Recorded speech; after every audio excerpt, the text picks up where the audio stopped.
আসসালামু আলাইকুম।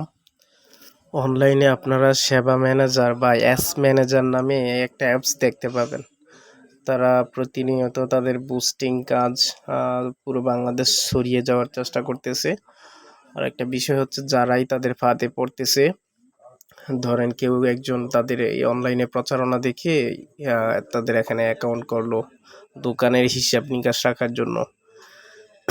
তো হয়তো অ্যাকাউন্ট করছে, তো সে চিন্তা করলো কি এখানে যে অফারগুলো দেখতে পাচ্ছেন, নোটিফিকেশনে দিচ্ছে যে ৩০০ টাকা পে বিলে ২৫ টাকা ক্যাশব্যাক, তারপরে কিউআর পেমেন্টে এত টাকাতে এত টাকা ক্যাশব্যাক, এগুলো দিয়ে আপনাকে লোভনীয়ভাবে আপনি যত টাকা ইনস্ট্যান্ট অ্যাড মানি করেন এগুলা থেকে ওরা আপনার টাকা হাতিয়ে নিবে।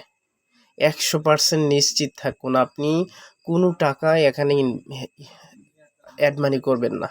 কারণ হচ্ছে আমি ইতিমধ্যে তাদের এখানে অ্যাড মানি করে আমার টাকা তারা তারা আমার অ্যাকাউন্ট থেকে নিয়ে নিছে। ঠিক আছে? আপনারা সতর্ক থাকবেন। এমনকি যারা এটা এটা দেখে এখানে অ্যাকাউন্ট করতেছে তাদেরকেও সতর্ক করবেন। ঠিক আছে? তো এই যে লোভনীয় অফারগুলো দিচ্ছে যে এত টাকা অ্যাড মানি করলে তারা কেন ক্যাশব্যাক দিবে? এটা দেওয়ার কারণ কি? তারা ক্যাশব্যাক দিচ্ছে, তারপর আবার রিচার্জেরও ক্যাশব্যাক কমিশন পাবেন। তো এগুলো আসলে কি? এগুলো আসলে প্রতারণা। আপনাকে লোভনীয় অফারগুলা দিয়ে আপনাকে অ্যাড মানি করাতে চাচ্ছে। সুতরাং সতর্ক থাকুন।